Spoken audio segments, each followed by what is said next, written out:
Leviticus 22. The Lord said to Moses, "Tell Aaron and his sons to treat with respect the sacred offerings the Israelites consecrate to me, so they will not profane my holy name.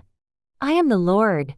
Say to them, for the generations to come, if any of your descendants is ceremonially unclean and yet comes near the sacred offerings that the Israelites consecrate to the Lord, that person must be cut off from my presence. I am the Lord. If a descendant of Aaron has a defiling skin disease or a bodily discharge, he may not eat the sacred offerings until he is cleansed. He will also be unclean if he touches something defiled by a corpse or by anyone who has an emission of semen, or if he touches any crawling thing that makes him unclean, or any person who makes him unclean, whatever the uncleanness may be.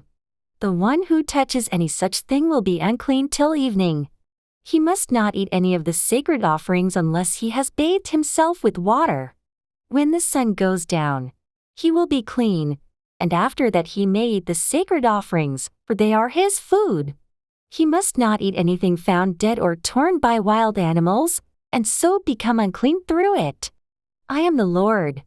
The priests are to perform my service in such a way that they do not become guilty and die for treating it with contempt. I am the Lord, who makes them holy. No one outside a priest's family may eat the sacred offering, nor may the guest of a priest or his hired worker eat it. But if a priest buys a slave with money, or if slaves are born in his household, they may eat his food. If a priest's daughter marries anyone other than a priest, she may not eat any of the sacred contributions. But if a priest's daughter becomes a widow or is divorced, yet has no children, and she returns to live in her father's household as in her youth, she may eat her father's food. No unauthorized person, however, may eat it. Anyone who eats a sacred offering by mistake must make restitution to the priest for the offering, and add a fifth of the value to it. The priests must not desecrate the sacred offerings the Israelites present to the Lord, by allowing them to eat the sacred offerings and so bring upon them guilt requiring payment. I am the Lord, who makes them holy. The Lord said to Moses, "Speak to Aaron and his sons and to all the Israelites, and say to them, if any of you, whether an Israelite or a foreigner, residing in Israel presents a gift for a burnt offering to the Lord, either to fulfill a vow or as a freewill offering, you must present a male without defect from the cattle, sheep or goats in order that it may be accepted on your behalf. Do not bring anything with a defect, because it will not be accepted on your behalf. When anyone brings from the herd or flock a fellowship offering to the Lord to fulfill a special vow or as a freewill offering, it must be without defect or blemish to be acceptable. Do not offer to the Lord the blind, the injured or the maimed, or anything with warts or festering or running sores. Do not place any of these on the altar as a food offering presented to the Lord.